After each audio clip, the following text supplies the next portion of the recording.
Hello, just going to do a bit of a video blog on my Tracer 900 GT on roads that I used to use when I was a very young lad. Road from Garrion Bridge in Scotland to Lanark, otherwise known as the Clydeside. This used to be my weekend haunt back in the day when the roads were obviously a lot quieter than they are now. This is Wednesday, midweek. Roads are still quite busy. All these roads used to be 60-mile-an-hour roads. Somehow I managed to live through that. Although, in saying that, there was a couple of times I was nearly wiped out on this coming corner, was one of them. So I fully appreciate why they've had to lower the speed limit. Came round here far too fast and couldn't stay on my side of the road. Luckily the oncoming car seen me struggling, exhaust scraping along as I tried to get further over and couldn't.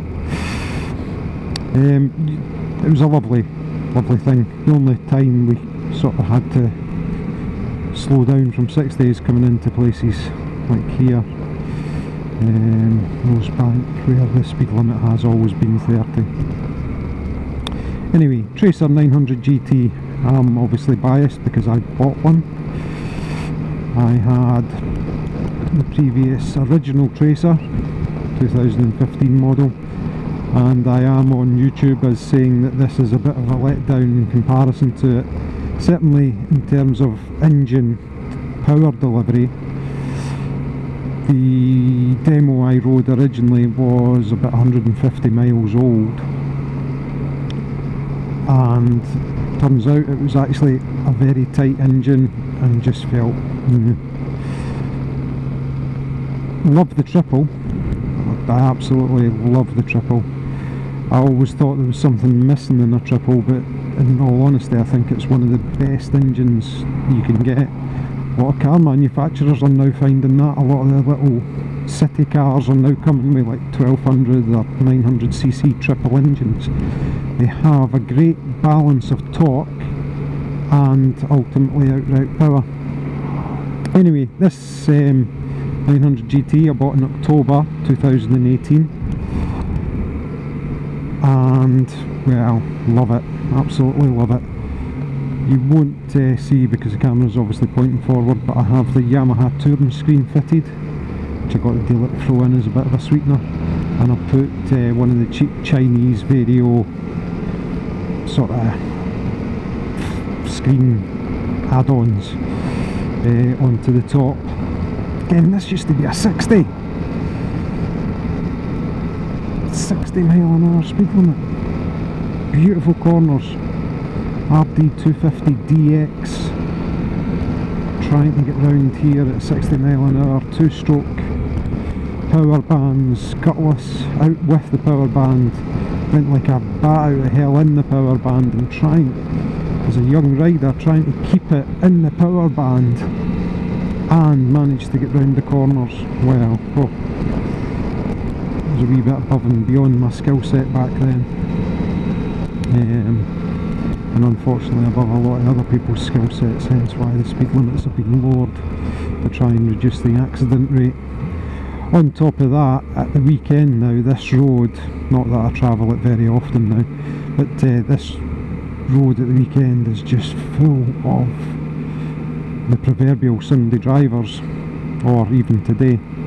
You know, 40 mile/hour, it's slow enough, but to do 30 is, come on. Anyway, yeah, 900 GT. I love almost everything about it. The power delivery is not sharp as the 2015 model. Now I would say A mode on this model is equivalent to the standard mode on the old model. Obviously a lot of people get these bikes remapped anyway, and that is even something that I'm considering doing. But I'm not desperate to spend £300 to do that because I enjoy it as it is. I tend to ride a heck of a lot in standard mode or A mode. I tend not to ride very much in B mode at all. The overtaking opportunity, down 40 honestly, but we'll get out of that traffic. It's a beautiful part of the countryside, this, very popular with garden centres and people obviously maybe in retirement, semi-retirement, not far from the M74 motorway, which has good access to various places obviously in the central belt of Scotland.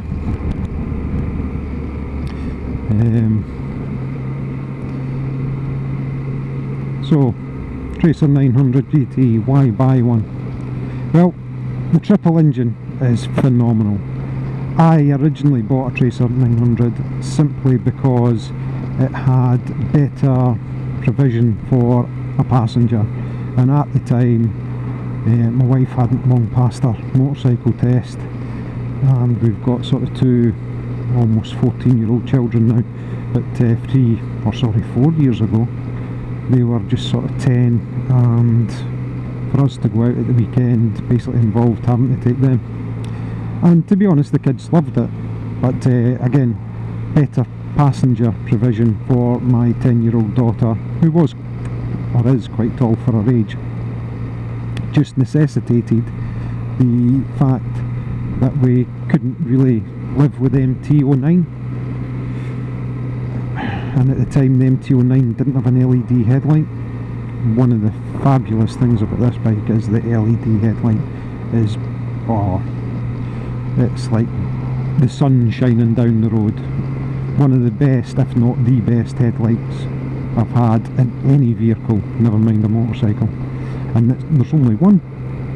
It's not like the two of them come on at once, you know, it's so fabulous. A lot of people like to put auxiliary lights on, and I must admit I bought a set of auxiliary lights for the 2015 model with the bracket that goes with it, and unfortunately because they've changed the fairing slightly on this, that bracket doesn't fit anymore, so I can't put them on this. Otherwise, because I've got them, I'd fit them, but you know, I don't think it needs them. Again, this used to be a 60-mile-an-hour road. Oh. Anyway, so the increased comfort, yeah, definitely, it was great. As my daughter got a bit older, I think about 18 months, maybe 2 years, I had the, in fact 2 years, I had the Tracer, original Tracer for 2 years, loved it, did 12,000 miles on it. The only, well, sorry, I was going to say the only criticism, I did have issues with some things. The first issue, the standard Dunlop D treble 2 tyres were atrocious for where I live in Scotland. Temperature unfortunately rarely gets above 10 degrees most of the year. I did find towards the end of the ownership, I traded it in September, so sort of I'd say maybe June to September that year, I was actually starting to find the tyres were actually really pretty good, because it was above 10 degrees and it was dry. In the wet, didn't like them. Sub 10 degrees, they just didn't have feel, they just couldn't get up to temperature. No matter how hard you rode them, just no, they would not come up to temperature. Had the back end let go a few times even with traction control on. Luckily nothing serious, so I vowed I'd change the tyres if I ever bought another one. But I switched to Metzler Road Tech 01s on the original Tracer. Absolutely amazing tyre, absolutely great tyre. Only thing was, within 5,000 miles I'd sort of knackered the front one, sort of V'd it, heavy braking, although I don't actually brake very much on the Tracer or any of these Yamaha triple engines. I find the engine braking is phenomenal. You basically fly up to a corner and close the throttle, and it's almost like you're hitting the brakes.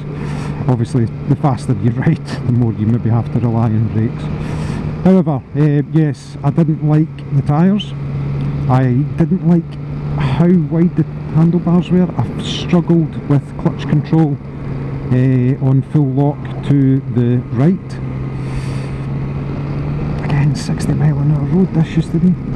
And I also found it was a fraction too tall for me, even with the low seat.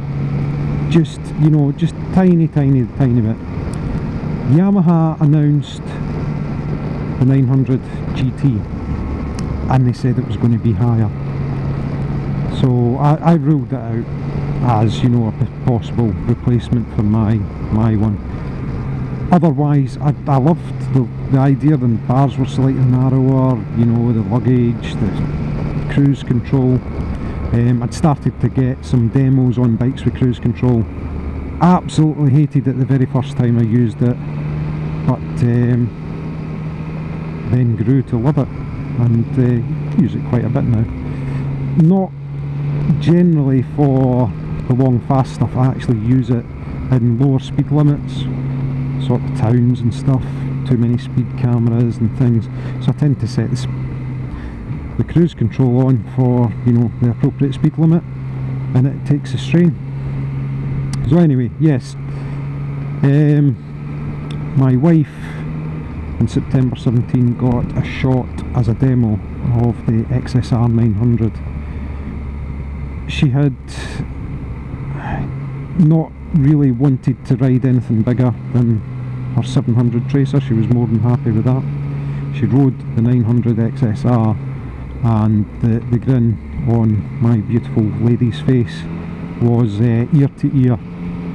Desperately wanted one, but she hadn't. She had a 1-year-old Tracer 700 and it just didn't make sense to trade it in because the hit on it was just too severe. So anyway, I set about to try and keep my lady happy, and I managed to secure what I thought at the time was a reasonable deal, and I bought the XSR 900, which phenomenal machine. The advantages that had over the Tracer 900 was at the time much easier to handle, much lower, although it is still quite a high bike. I'm quite a short person. I've got roughly a 29-inch inseam. I'm only 5'8", which for my age was quite an average height for where I came from. But it was just about a couple of years later people started growing, probably all the steroids and food. Coming up to an awesome bit of road now, if it's in decent repair. But anyway, sorry. So XSR 900 had a smoother power delivery. You could go faster on that than you could the 900 Tracer. It laid the power down in a nicer fashion. It wasn't boring. It just had. It felt more powerful, although it's not. It's the same engine. It's just the map on them is much nicer. Even compared to this, I would, if I was smart enough, I would basically get an XSR brain, put it in here, and you know, the bike would be good. The XSR 900 has a slipper clutch, which makes a big difference in downward gear changes that the original 900 Tracer never had. It also had 2 levels of traction control as opposed to the 1 that the original Tracer I think had. Again, this used to be a 60. Oh. The last time I was up this hill, the road surface was absolutely appalling, so I'm not going to go blasting up here to try and get by the van and stuff, because I'm not really sure that they've actually fixed the road yet. This is a bit like Scotland's Stelvio Pass. You might just go up and straight back down again. Again, RD250, flying up here as fast as I could. Not quite sure. Down into first gear. Dearie me. 10 miles an hour. Should probably have stopped and let the traffic by. Yeah, so we loved the XSR. What we didn't like is it only had a 14 litre fuel tank. So 110 miles roughly, the warning light would come on. you'd be starting looking for fuel. I probably bought the XSR 900 at the wrong time. It's just at the sort of time I started getting into exploring my own country, Scotland, and it just, no luggage provision, no fairing, no screen. It just made it a bit tiring. It could do it, it could more than do it, and it was comfortable enough. It was just longer treks were a bit of a pain. This used to be a giveaway, so this is one improvement they've done, because it's a really hard junction to see anything from the left. You imagine pulling out here, and again this road used to be, I think, just coming into a 30, so a lot of cars were travelling a lot faster. Anyway, I diverge far too much. So yes, I just found the XSR a little bit impractical. I started to look at luggage options and, you know, other bits and pieces. My daughter, as all children do, was continuing to grow, so although initially she hated the XSR, she actually loved the coolness of it. She and her friends thought it was the coolest thing since the sliced bread. So this is Lanark. It's an old market town in Scotland.